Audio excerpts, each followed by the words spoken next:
प्रश्न 2, निम्नलिखित आकृति का निरीक्षण करके पूछे गए प्रश्नों के उत्तर लिखिए।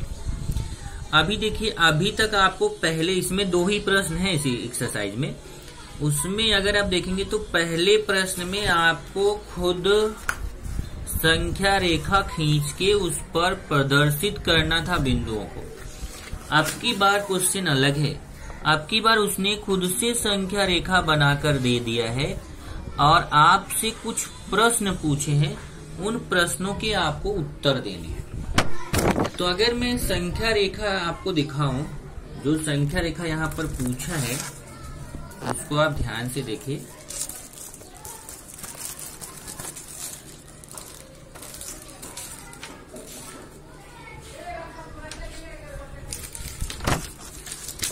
आप अपना पहले टेक्स्ट बुक में क्वेश्चन देखिए कैसा है। फिर ये देखिए टेक्स्ट बुक में ये क्वेश्चन है, संख्या रेखा बनी हुई है और आपको ऐसे 1 2 3 प्रश्न यहाँ पे पूछे हुए। तो वही मैंने यहाँ पे भी प्रश्न लिखा हुआ है, ये संख्या रेखा बनी हुई है, इसी आधार पर आपको ये 3 प्रश्नों के उत्तर देने हैं। एक प्रश्न है कि बिंदु बी कौन सी परिमेय संख्या को दर्शाता है। इसमें पता करना है कि बिंदु बी कौन सी संख्या को दर्शा रहा है, कौन सी परिमेय संख्या को दर्शाता है।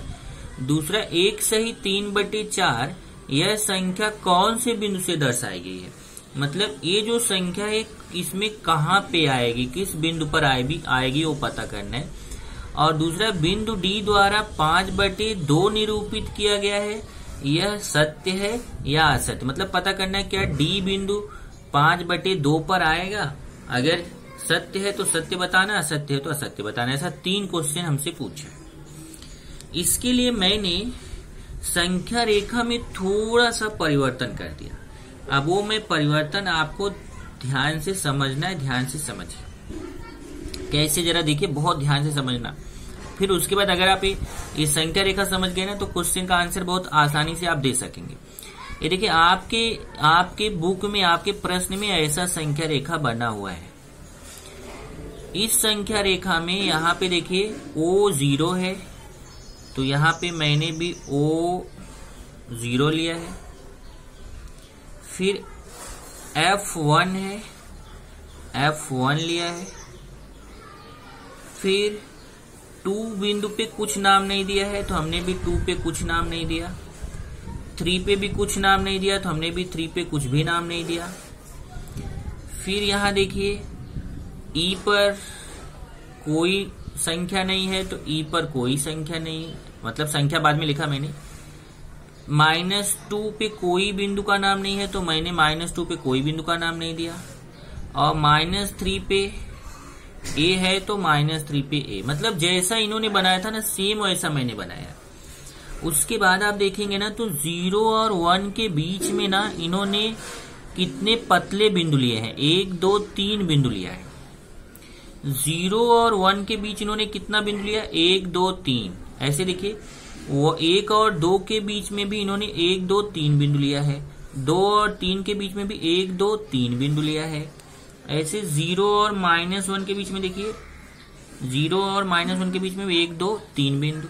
-1 -2 के बीच में 1 2 3 बिंदु। -2 -3 के बीच में भी 1 2 3 बिंदु। मतलब आप देख रहे हैं हर संख्या के बीच में उन्होंने 3 बिंदु लिया है। इससे एक चीज समझ में आता है कि जितना बिंदु रहता है ना उससे एक ज्यादा संख्या यहाँ हर में आती है। तो 3 बिंदु है, इसका मतलब उससे एक ज्यादा, या मैं आपको ऐसे बोलूं कि इसमें कितने भाग हैं, 0 और 1 के बीच भाग कितने हैं, तो 1 2 3 4 भाग है। इधर 1 और 2 के बीच कितना भाग है, 1 2 3 4 भाग। 2 और 3 के बीच भी 1 2 3 4 भाग। ऐसे 0 और -1 के बीच भी 1 2 3 4 भाग। -1 -2 के बीच में 1 2 3 4 भाग। सबके बीच 4 4 भाग है। तो 4 भाग होने का मतलब कि हमें हर में 4 लेना चाहिए। हर में कितना लेना चाहिए, 4। इसलिए हमने इस संख्या रेखा को हर में 4 लेके प्रदर्शित किया है। देखिए ऐसे ध्यान से देखिए, पहले यहाँ 0 है ना, तो 0 के इधर मैं एक से लेके आगे तक संख्या लिखूंगा, लेकिन सबके बटे में 4 लिखूंगा। ध्यान से देखिए, 1/4, 2/4, 3/4, ये देखिए 4/4 आएगा। अगर आप इसको देखिए ना, इसको आप 4/4 लिख सकते हैं, और आप चेक करेंगे ना तो 4 1 के 4 एक ही आएगा। 1/4, 2/4, 3/4, 4/4, 5/4, 6/4, 7/4, और ये जो 2 है ना ये 8/4 है। आएगा ना, 7 के बाद 8 8 है। 8 में जरा 8 में 4 का भाग दीजिए, 4 दूना 8, 2 आएगा कि नहीं? 8 में 4 का भाग दोगे, 4 दूना 8, काटने पे 2 आएगा। ऐसे ही अब देखिए कितना हुआ, 1 2 3 4/4, 5 6 7 8 9, फिर 9/4, 10/4, 11/4, और ये 12/4। आप भाग देके देखिए, 4 3 12, 3 आएगा। सेम ऐसे माइनस तरफ देखिए, तो इधर भी देखिए सबके बटे में 4 लिया, एक से संख्या लिखते गए सबके बटे में 4, 1/4, 2/4, 3/4, 4/4, 5/4, 6/4, 7/4, 8/4, 9/4, 10/4, 11/4 और 12/4। इसी तरीके से हमने माइनस तरफ भी लिया है। देखिए 0 से -1/4, -2/4, -3/4। अब इसको देखेंगे तो ये कितना है, ये -4/4 है। ऐसे ही -3 हो गया, -4, -5/4, -6/4, -7/4। अब ये कितना है, ये है -8/4। फिर -9/4, -10/4, -11/4, और ऋण 3 क्या है, -12/4। आप भाग देके चेक कर सकते हैं, 4 1 के 4 1 आएगा, 4 दूना 8, 2 आएगा, माइनस है ही, 4 3 12, 3 है। इस तरीके से आपने सबके हर में 4 लेके सारे बिंदुओं को प्रदर्शित कर दिया। अब आपसे कोई किसी भी बिंदु का निर्देशांक पूछे, आप आसानी से बता सकते हैं। मेन आपको बनाना कैसे है, अब आपने बटे 4 क्यों लिया, ये फिर से मैं समझा रहा हूं। क्योंकि इधर देखिए हर संख्या के बीच में 4 भाग है। देखिए 0 और 1 के बीच में 1 2 3 4 भाग बिंदु नहीं, भाग। 1 और 2 के बीच में भी 4 भाग है, 1 2 3 4। ऐसे 2 और 3 के बीच में भी 4 भाग है, 1 2 3 4। इधर भी आएंगे तो सब में 4 4 भाग है। इसलिए हमने सबके बटे में 4 लेके जितने बिंदु, यहाँ देखिए सारे बिंदुओं पे सारे बिंदुओं को प्रदर्शित नहीं किया था, बीच बीच के बिंदु को हमने जितने बिंदु छूटे थे ना सबको प्रदर्शित कर दिया। एक भी बिंदु नहीं छूटा, हमने सारे बिंदु को प्रदर्शित कर दिया। कैसे किया, 0 से चलना शुरू किया। इधर 1 से प्लस में संख्या 1 2 3 4 5 6 7 8 9 10 11 12। इधर ऋण 1 ऋण 2 ऋण 3 ऋण 4 ऋण 5 ऋण 6 ऋण 7 ऋण 8 ऋण 10 ऋण 9 ऋण 10 ऋण 11 ऋण 12, और सबके बटे में 4 बटे में 4 बटे में 4। ये आपका प्रदर्शन हो गया। अब आपसे कोई कैसा भी क्वेश्चन पूछे, आसानी से उत्तर दे सकते हो। जैसे पहला क्वेश्चन क्या पूछा है, बिंदु बी कौन सी परिमेय संख्या दर्शाता है। पूछ रहा है कि बिंदु बी पे कौन सी संख्या आ रही। तो यहाँ देखिए आसानी से आप उत्तर दे लोगे। बिंदु बी पे कौन सी संख्या आ रही है, ऋण 10/4 आ रहा है। मिल गया कि उत्तर की नहीं। इसने बोला बिंदु बी कौन सी परिमेय संख्या दर्शाता है, तो बिंदु बी पे कौन सी संख्या आ रही है, -10/4। तो देखिए उत्तर मैंने लिखा है बिंदु बी द्वारा दर्शाई जाने वाली संख्या -10/4। लेकिन इसको हम काट लेंगे। अब देखिए मैं काट के आपको दिखाता हूँ। ये -10/4 है ना, इसको 2 से काटिए, 2 5 10, 2 दूना 4।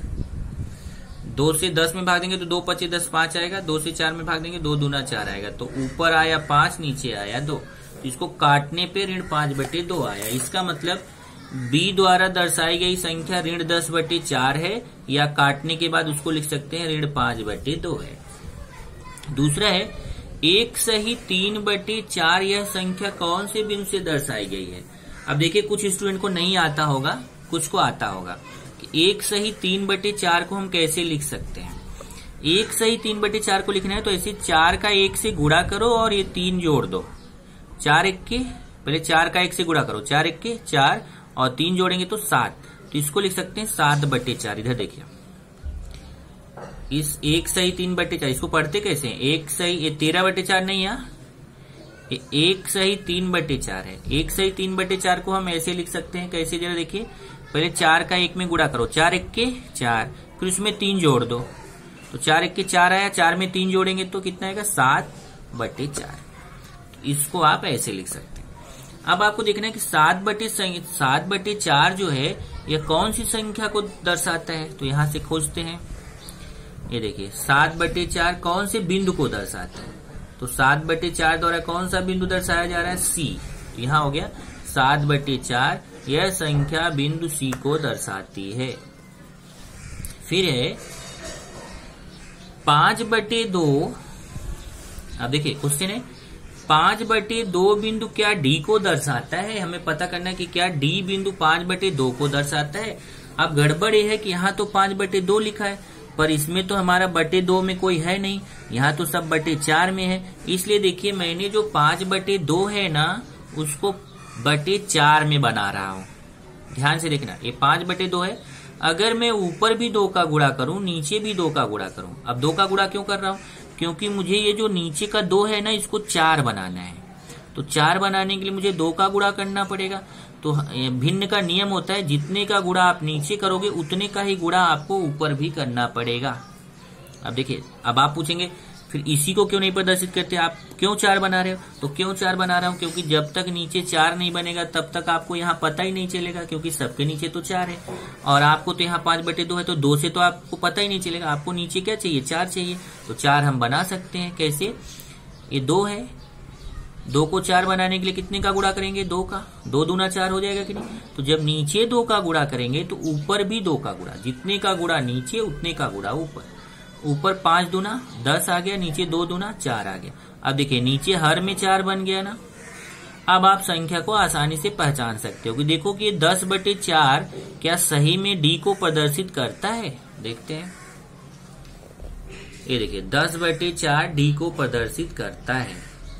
इसका मतलब इसने क्या बोला था कि बिंदु D द्वारा 5/2। अब आप बोलो नहीं, ये तो 10/4 को प्रदर्शित कर रहा है, यहाँ तो 5/2 को बोल रहा है। तो ये देखो, ये दोनों बराबर संख्या है।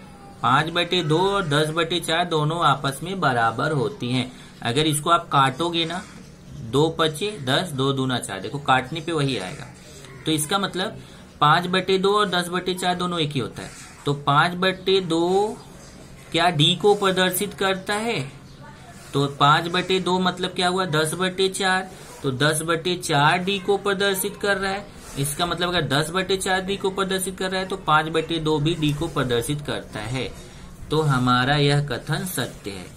तो यह संख्या D को प्रदर्शित करती है, अतः दिया गया कथन सत्य है। सत्य मतलब सही है।